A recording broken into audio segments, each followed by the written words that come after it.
Okay, let's unpack this. Today we're doing a deep dive, a really powerful one, into something quite harrowing that happened back on October 15, 2022. This was in Cajicá, Colombia.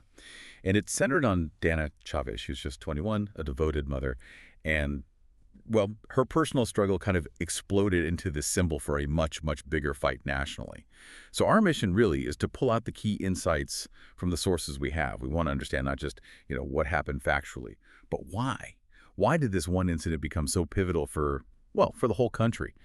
Our material digs into the event itself, the legal fallout, the community reaction, and those bigger societal ripples. Yeah, it's striking, isn't it? How one story, Danna's story, which is so deeply personal, so tragic, how it can just shine a light on all these different layers of a huge societal issue. We're talking gender-based violence, obviously, in Colombia, but it resonates globally. So this deep dive, I think it'll help us connect those dots, see how a personal nightmare forces a kind of public reckoning. Right. And Danna, before that day, she sounds like someone with this quiet strength, a young woman just trying to build a future, facing obstacles, sure, but focused.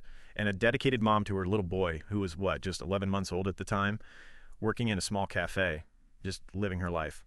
But then that afternoon, October 15th, everything changed. Her former partner, Edwin Andres Herrera Cabezas, he showed up at the cafe and apparently just without any warning, he attacked her brutally. The reports say he stabbed her 28 times. 28 targeted areas: abdomen, chest, torso, arms. I mean, you just have to try and picture that scene. Customers, other employees, the shock, the fear, people calling for help, others maybe just frozen. Horrifying. It's almost unbelievable. And despite those injuries, those 28 wounds, she didn't lose consciousness right away. Her will to survive must have just kicked in immediately. Even with everything stacked against her, she was rushed to intensive care, Clínica San Luis in Bogotá nearby, and then began this weeks-long battle for her life. Multiple surgeries, blood transfusions, constant critical care. The doctors, they were cautiously hopeful, but every single breath was a fight won. Every heartbeat a victory. And all that time, her baby son, not even a year old, left vulnerable. Unaware, of course, but right at the center of his mother's fight just to stay alive. It really hits home, doesn't it? The ripple effect. It really does. And Danna's story, this personal struggle, You mentioned challenges in relationships, the history with Edwin. That's unfortunately not unique. It's a story that echoes for so many women, especially young mothers, living under that constant shadow of domestic violence. It's pervasive in Colombia, across Latin America. Her story is, in many ways, their story, too. And the community's response, it sounds like it was incredibly fast and strong. Friends, family, even strangers, just rallying around her and her son.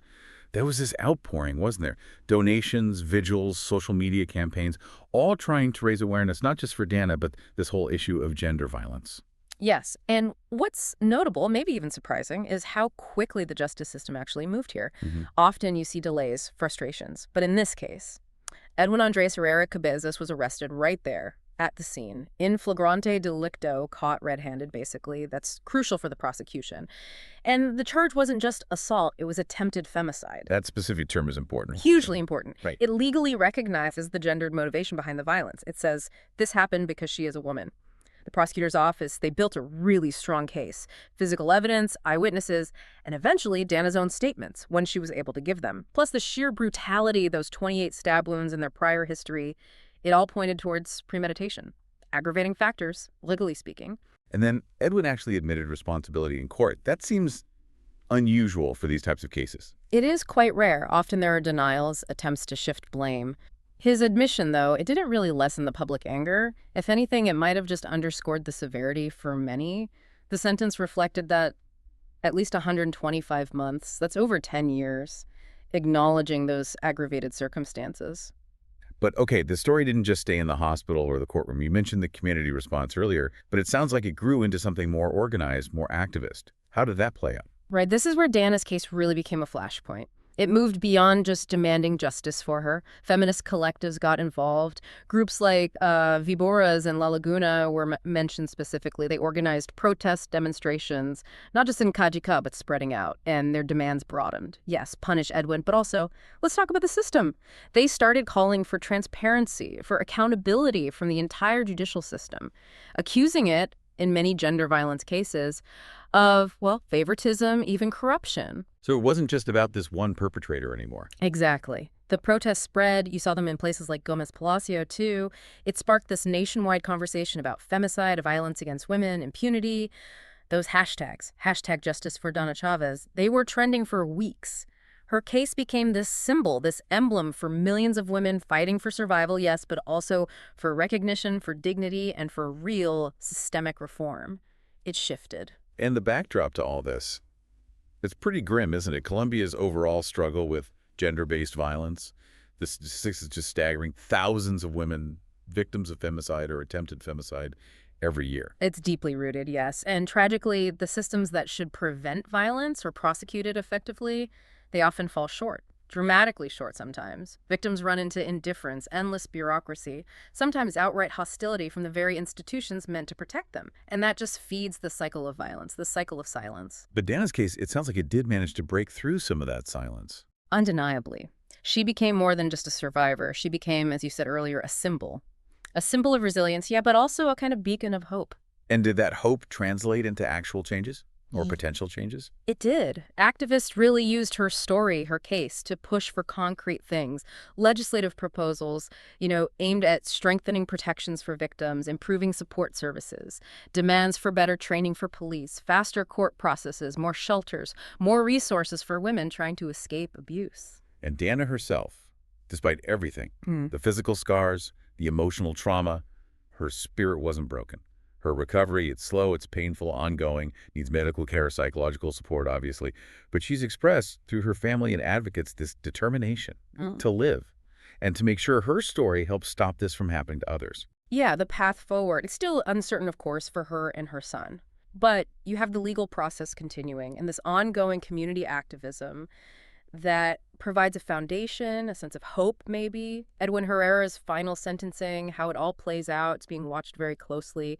Human rights groups, the public, it's seen as a real test of Colombia's commitment to justice in these kinds of cases. And it really underscores that tackling femicide, domestic violence, it takes everything, doesn't it? It's not just laws. It's law enforcement, social services, education, and changing the culture itself. Confronting that deep-seated machismo, the discrimination that allows this violence against women to happen. Precisely. It requires a holistic approach. And Danna's story, even now, mid-2025, it continues to resonate. You hear it discussed in forums on human rights, women's safety, justice reform, not just in Colombia, but across Latin America. It just highlights how vital it is to stay vigilant, to keep advocating, to act collectively. So when we wrap this up, what's the core takeaway for you listening to this? Danna Chávez's story. Yeah.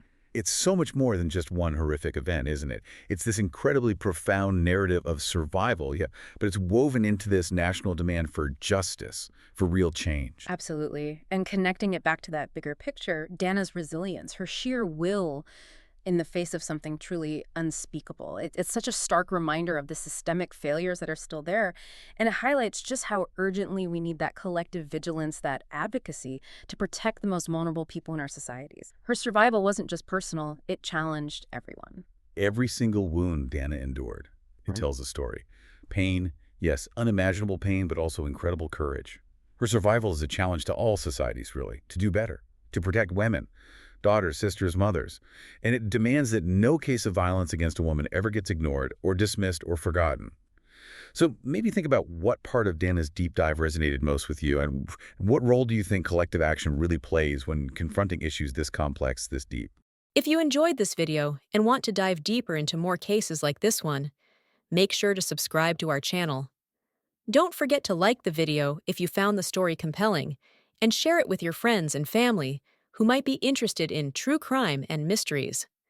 By subscribing, you'll stay up to date with all our latest content and join a growing community of curious minds exploring the most fascinating cases. Click the notification bell so you never miss an upload. Your support means everything.